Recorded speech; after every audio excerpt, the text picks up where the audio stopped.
Hey guys, this is gonna be a really quick review for the exam on Thursday, which is basically tomorrow. I just wanted to say shout out to Michael for inspiring me to make this video, and also shout out to Snail for that awesome meme. I found it really funny. So this video is going to be not as organized as the other one. I just wanted to go over these major things right here. I just wanted to go down my process for when I'm making a sketch on SolidWorks. And then I just want to go over specific features like parent-child relations, sketch patterns, section view, and colors. So that's what we're going to start off with. So let's start off with my process. So I know that everybody learns differently. I know that everybody, has like their own way of going about things. So I'm just going to describe my process to see if like parts of it you would like to use or not. But like if you already have a way on doing something, stick with that, Stick with how you already know how to do something, right? So with that out of the way, my process contains four major things, right? There's a breakdown where I break down the sketch to see how exactly I'm going to make it. Then I start a rough sketch. Then I start defining it, and then I start fine-tuning it, right? So let's do all four of those. So I'm just going to use the practice from lecture 11 just because. So up here, I can break down the sketch. I can see that I can't do a symmetry line because it's not symmetrical on both sides, but that's fine. I can make this bottom square right here with, let me zoom in, this bottom square here with just a rectangle. And then this stuff here on the outer edge, I can just use a line tool to connect them. So I'm probably going to do that. So now we'll start the rough sketch. So I'm just going to right click on my front plane and then do a really rough sketch as to what I want. Bottom rectangle, there we go. Here, whoops, did not mean to rotate it. Okay, up here, I'm just gonna do my line sketch, up, right, and then this slant. There we go. Okay, and this is just four circles in total. So I'm just gonna delete this line, and then okay, there's one circle. There's that one there, then the other one inside that one, and then I can trim this corner. Yeah. Okay. So now that I have my rough sketch kind of created, you can see that it's very rough. It doesn't look anything like this yet. But now I'm going to start defining stuff as the third part. So I can say that this bottom part is 140. I can say that this is, I believe, 18. Yeah, it's 18. I can say that the radius of this is 40.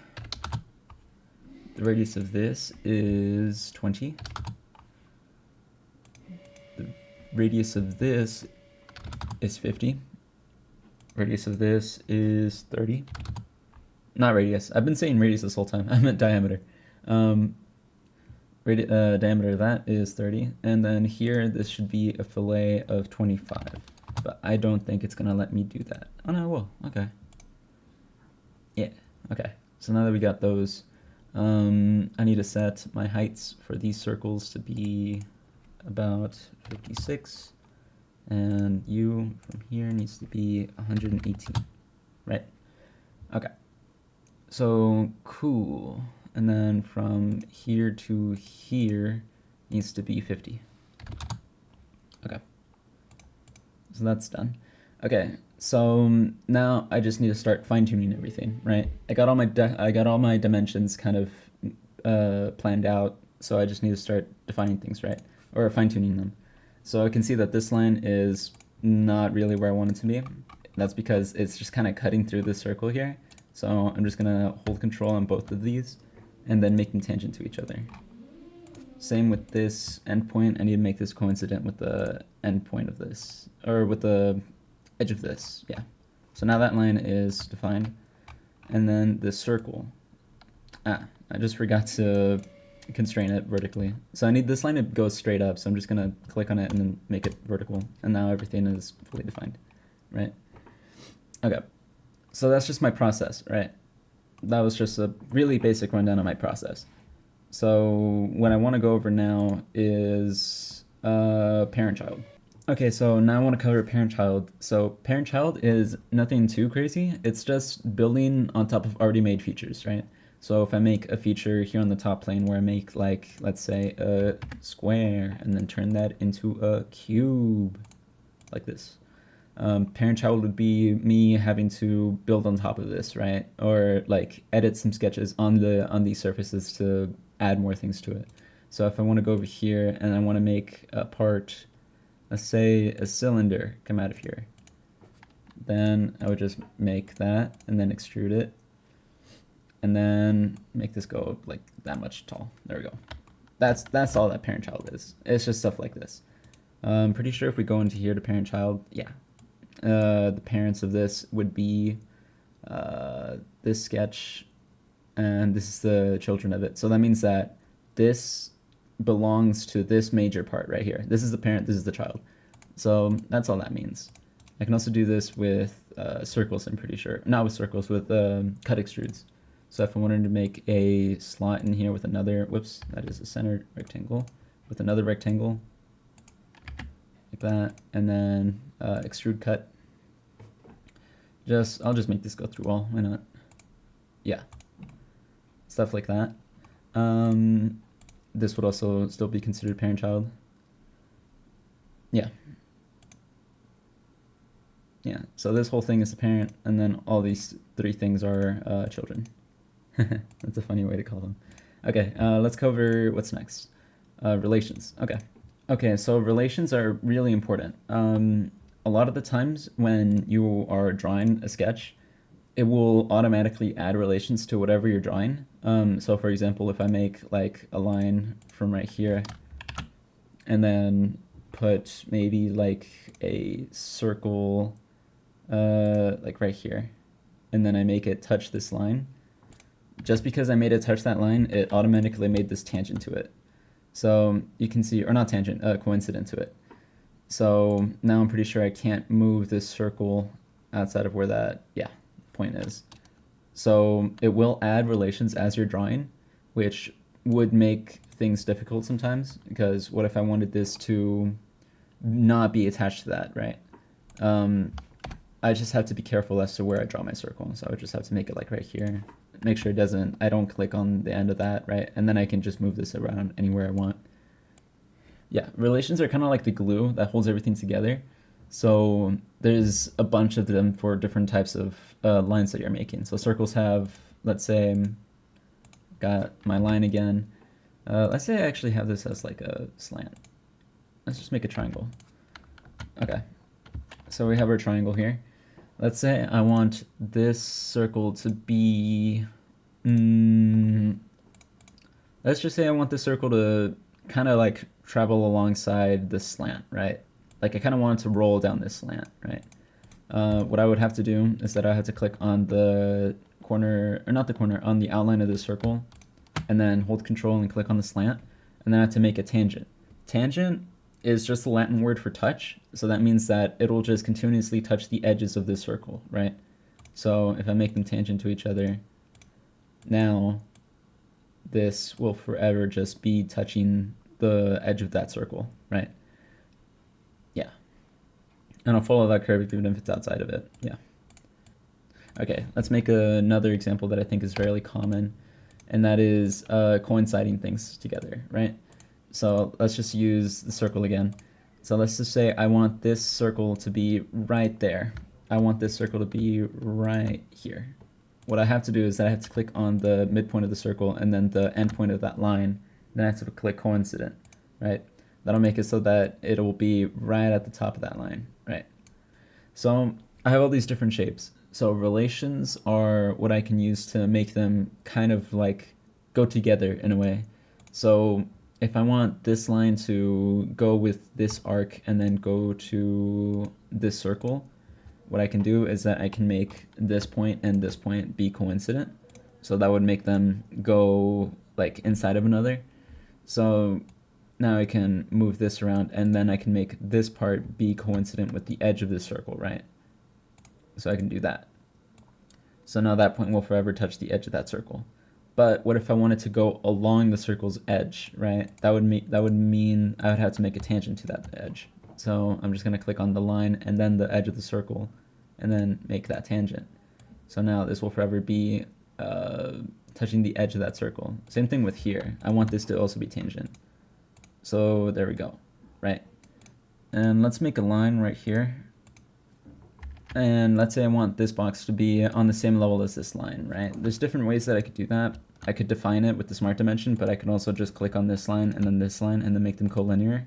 So now this will forever be on the same level as this line. I could do the same thing with this box. I can make this and this. I can't make this tangent to each other, I don't think. Oh no, I can. Yeah. So I can make this tangent each other. So now these two will move together, right? Really, relations are the main thing that could mess people up. So in conclusion, just pay really close attention to the relations between your shapes and objects and stuff like that, because as you draw them, they will add themselves. So just be careful of that, be mindful of that. But for the most part, just play around with them. See what shapes you can make. I can make this thing just be vertical, so now this thing won't change, right? I can make these 2 points be horizontal within each other, so now everything is horizontal towards each other, right? It will just add relations like that. I feel like if you want to see your relations, you can go up here and then click on this symbol and it'll show you all your relations, right? So just periodically check to see if things are not related to what they should be, you know? Okay, so let's say I have a center line like right here, and I want to make this kind of shape, and then I just want this to repeat over and over again, right? I don't really want to define that. I need this to be coincident with that. There we go. I don't really want to define, like, I don't really want to draw this out and then have to define each single point. I just want to make one and then just copy and paste it, basically. So what I want to do is I'm just going to define one. I'll just make this like 5.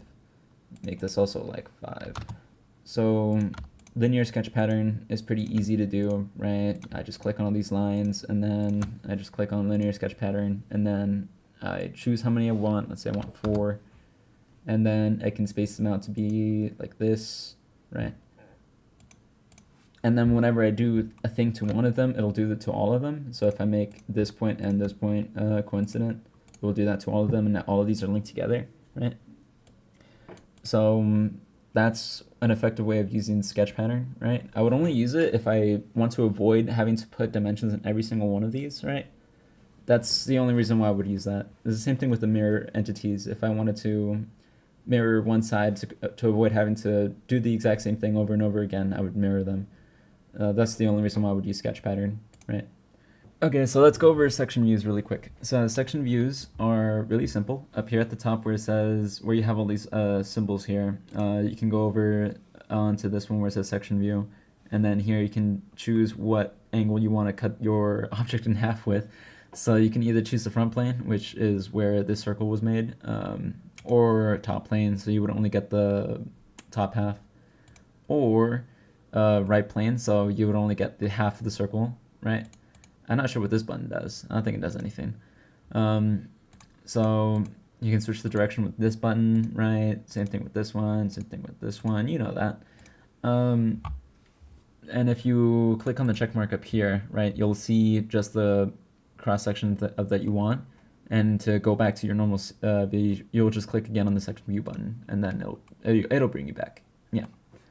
And let's also say that you want to change the colors, which I think is it's the last thing on here. So let's say that you want to change the colors of this. You can go up here to edit appearance, and then you can choose to change the texture of this. So let's say I want this to be hella rough. Bam, now it is. That looks kind of cool. So let's say that you also want to change the background. So that would be this one, apply scene. Scene, you can choose for it to be either 3-point faded, plain white, backdrop, soft spotlight, rooftop, you know, things like that. I like looking at this because where is this? Where are we? We are on the roof of somewhere. And it's the same thing with, I believe it's a courtyard. Yeah, where is this? Where are we? This is a building, definitely. I'm pretty sure those are people down there. I don't know. I find this so interesting. But that's how you apply a scene onto the background. I'm pretty sure you can also add custom scenes in here if you really wanted to. Um, no, but you can add all of these different scenes that comes with SolidWorks. Don't worry about that though. Also, one last thing that I wanted to cover was resetting your options in case you're using like a shared computer like at Willis or something. You go up here to your options, and then in the bottom left you can just click reset, and it'll reset all your options. So just in case somebody like changed the settings of SolidWorks so that things work differently, you can just go over here to reset, and it'll give you the default settings. So that's about it. I wish you guys the best of luck on this exam. If you guys need any help, let me know. And yeah, I just hope you guys have a great study session. Good luck.